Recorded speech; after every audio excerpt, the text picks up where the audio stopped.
Assalamualaikum warahmatullahi wabarakatuh. Pada hari ini, saya akan menceritakan tentang kisah Nabi Hud alaihissalam, yang mana kisah ini tidak lagi asing dengan kita, dan kisah ini juga telah diceritakan oleh Allah Subhanahu Wa Taala dalam Al-Quran.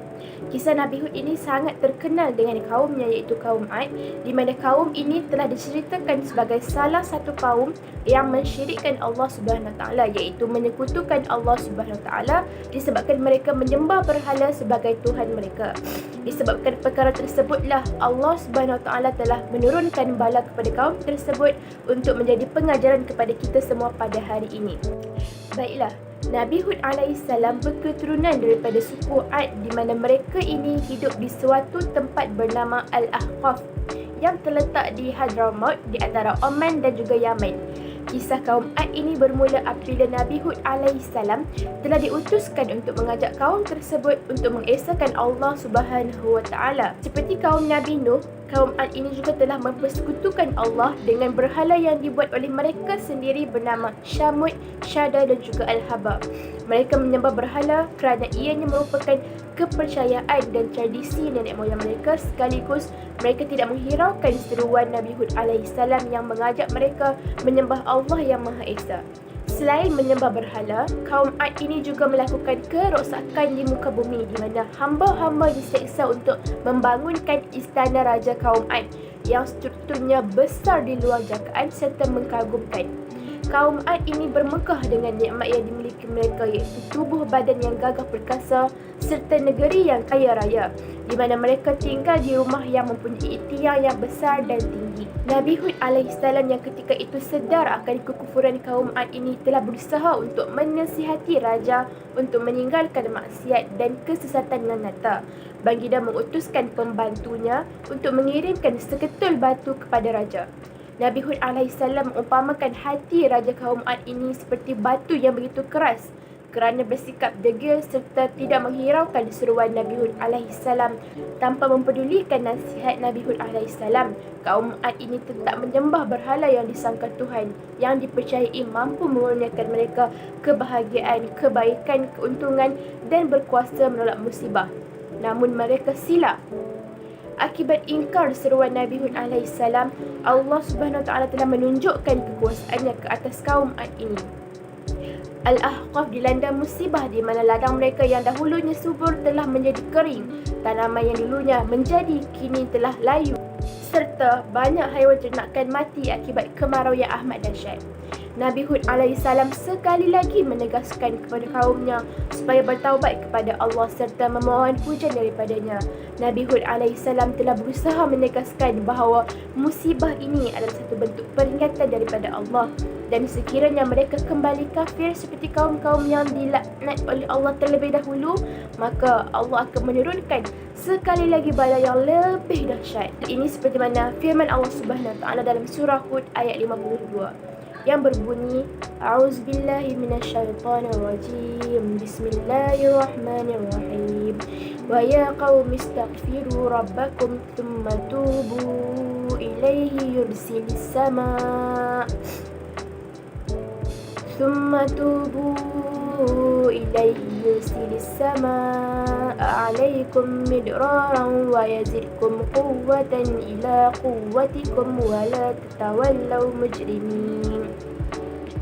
Maksudnya, wahai kaumku, mohonlah keampunan pada Tuhanmu, kemudian bertaubatlah kepadanya.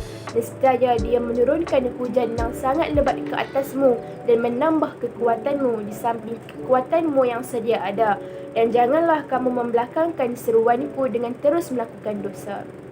Meskipun telah dilarang oleh Nabi Hud alaihissalam berkali-kali, kaum Ad yang sombong dan angkuh ini terus memohon daripada Tuhan mereka agar musibah kemarau dihapuskan serta negeri mereka kembali makmur dan subur seperti sedia kala. Walau bagaimanapun, kaum Ad tidak mempercayai agama yang dibawa oleh Nabi Hud alaihissalam ini serta menganggap bahawa Nabi itu tidak waras kerana menyembah sesuatu yang bertentangan dengan agama nenek moyang mereka. Maka datanglah azab yang dijanjikan oleh Allah menimpa kaum Ad ini.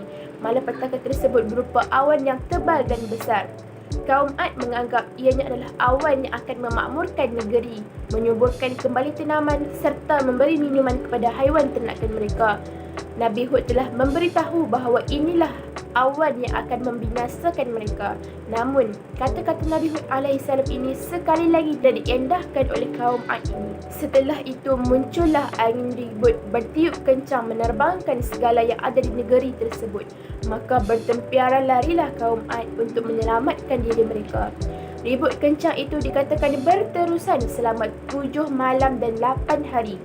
Nabi Hud alaihissalam dan pengikutnya diselamatkan oleh Allah Subhanahu Wa Taala kerana mereka tetap beriman meskipun ditentang oleh kaum Ad. Allah Subhanahu Wa Taala berfirman dalam surah Hud ayat yang ke-60 yang berbunyi, A'udzubillahi minasyaitonirrajim. Bismillahirrahmanirrahim. Wa atbi'u fi hadhihi dunya la'natan wa yawmal qiyamah ala inna 'adan kafaru rabbahum ala bu'dan li'adin qaumi Hud. Maksudnya, dan mereka selalu diikuti dengan kutukan di dunia ini dan di hari kiamat. Ingatlah, sesungguhnya kaum Ad itu kafir kepada Tuhan mereka. Ingatlah, sesungguhnya kebinasaanlah akhirnya bagi kaum Ad itu, iaitu kaum Hud. Jadi ayat Al-Quran di atas telah menggambarkan bagaimana pengakhiran kaum Ad ini yang telah dimusnahkan oleh Allah Subhanahu Wa Taala disebabkan oleh kekufuran mereka dan juga keangkuhan diri mereka atas segala nikmat yang diberikan oleh Allah Subhanahu Wa Taala. Jadi daripada kisah Nabi Hud dan juga kaumnya iaitu kaum Ad ini, kita boleh mengambil iktibar daripada kisah ini iaitu sebagai seorang Muslim adalah penting untuk kita bertaubat dan sentiasa memohon keampunan daripada Allah Subhanahu Wa Taala setelah diberi peringatan sama ada berbentuk ujian ataupun musibah yang melanda. Kerana setiap ujian dan musibah yang melanda itu merupakan satu peringatan oleh Allah Subhanahu Wa Taala supaya kita ini tidak tersasar dari jalan yang lurus. Mungkin juga dari teguran itu Allah ingin mengangkat darjat ataupun menegur kesilapan kita supaya tidak hanyut dengan kejahilan kita. Janganlah kita bersikap mengendahkan segala bentuk peringatan Allah serta melambatkan taubat, kerana mungkin nasib tidak menyebelahi kita di mana ajal datang menerpa terlebih dahulu. Seterusnya, iktibar yang seterusnya adalah angkuh dan sombong adalah sikap yang dicerca oleh Allah Subhanahu Wa Taala. Hal ini bertepatan dengan firman Allah dalam surah Al-Isra ayat yang ke-37. A'udzubillahi minasyaitonirrajim. Bismillahirrahmanirrahim.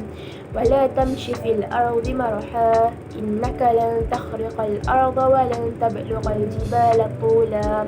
Maksudnya, dan janganlah kamu berjalan di muka bumi ini dengan lagak sombong, kerana sesungguhnya kamu tidak akan dapat menembusi bumi dan tidak akan mampu menjulang setinggi gunung. Kaum Ad ini mendabik dada dengan kehebatan dan kekayaan mereka serta tidak menghiraukan utusan Allah iaitu Nabi Hud alaihissalam. Jadi jelas sekali di sini bahawa kekufuran mereka dalam mendustakan ayat Allah telah mengakibatkan mereka ini termasuk dalam golongan-golongan yang dibinasakan. Saya yakin di antara kita semua pasti mengharapkan pengakhiran yang husnul khatimah dalam kehidupan kita.